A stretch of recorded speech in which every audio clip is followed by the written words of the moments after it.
A collective future I want to build is one grounded in equity for all individuals. That being said, in order to create this future, we must confront settler colonialism first, otherwise known as the displacement of indigenous people by way of robbing and invasion of land, followed by permanent sovereignty. This is where the inequity and system of white privilege initially began, and the marginalization of people of color. This collective future is important to me because it would ensure fair opportunities, the promotion of inclusion, and it would provide a sense of security and stability for all in society, not just Caucasian Americans. These three things are important to me as a person of color, because I am also a marginalized person.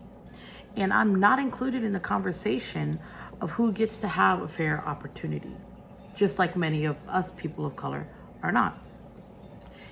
Equity for all would mean not equal treatment per se, but the dismantling of previously created colonial structures by way of settler colonialism, which remain prevalent in today's society.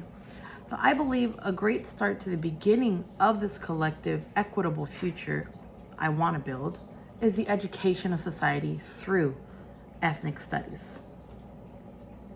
In the article of The Ongoing Battle of Ethnic Studies by Melinda Anderson, ethnic studies are described as the closing of a cultural gap in America's curriculum, and the study of, quote, social, political, economic, and historical perspectives of America's diverse racial and ethnic groups, such as Chicanos, African Americans, and Native Americans. These studies are essential in the culmination of a future of equity for all, as they provide a representation of diverse identities, their stories, and how these colonial structures in society were built. And a future with equity would mean that people like myself would be provided with equitable opportunities that are not equal, but opportunities that are evenly distributed. And their distribution would not rely on a subscription to whiteness or Caucasian American. Where not only people of color are singled out for police brutality and racial profiling.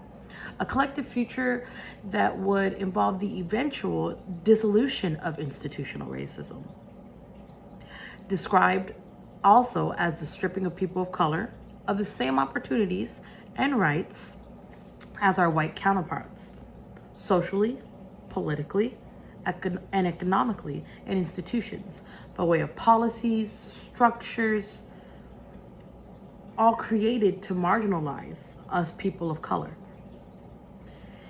In this piece of literature by Angela Davis, I believe it's called "Freedom is a Constant Struggle," it's emphasized by Davis that systemic oppression and marginalization exist because of institutional racism, which is birthed, coincidentally, from settler colonialism.